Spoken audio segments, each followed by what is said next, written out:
Well, I'm Marcus Eikenberry, and this is Richard Garriott, famous for video games and space. And I just had one question for you. Sure. What is the most important thing to you right now? Oh, wow, that's a very interesting question because my answer has changed because of the contemporary asking of that question. If you'd asked me that question a year or more ago,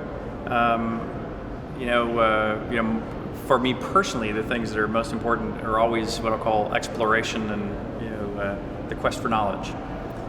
Interestingly, in this last year, I've become engaged. And that is not something that I would have predicted. I now have a clue until what very, the most important until very thing is. recently.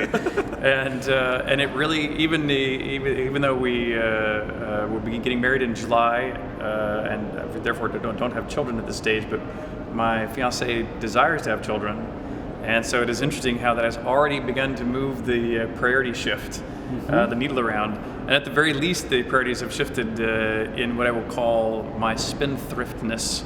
Where I really didn't pay that much attention to budgets and spending previously because I really hadn't, wasn't worried about anybody else, had the impact on anyone else. And already now I've started going like, well, do I really need to be wasting money on this other activity, or I might want to save that for until it becomes a mutual decision as to what we do. So that's caused a shift in your thinking. A shift in my thinking. So the things that are most important to me now are, my family to be.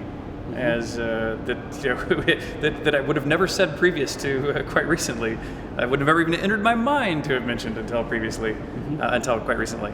But definitely my family to be is most important at this point. I think a lot of people that it is a big shift for a lot of people getting married and having a family because your priorities change so much, and less of a risk taker.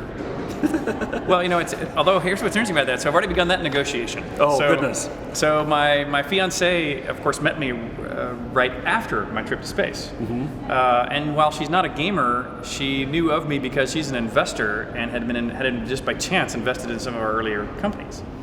And but of course knows about my interest in not only space but exploration in general. My submarines in Antarctic and everywhere. And so she, one of the first things was we started talking about our future planning. She's going like, well, that space thing is a little dangerous. I'm not going to really be too keen on you going to space. And I'm going like, well, that's an interesting debate because I'm still pretty devoted to going to space, not just once, but frankly as many times as I can. And the only good news for her is that it's still so hard to pull off. The probability of me going anytime soon is pretty low. However, it's still an intellectual debate in the sense of, hypothetically, if there's some windfall that would allow me to go next year, now we're going to that's going to be our biggest issue. So I've already gotten her down from never to let's at least wait till the children are old enough to know you before you go kill yourself on a rocket. But see, it's improved from don't go back to space to now it's only a few years away. Yeah, well, it's give and take in this, both ways. So, well, to the future, little astronauts and video game players. Okay, Richard, Exactly. Thank you very much. My pleasure. Take care.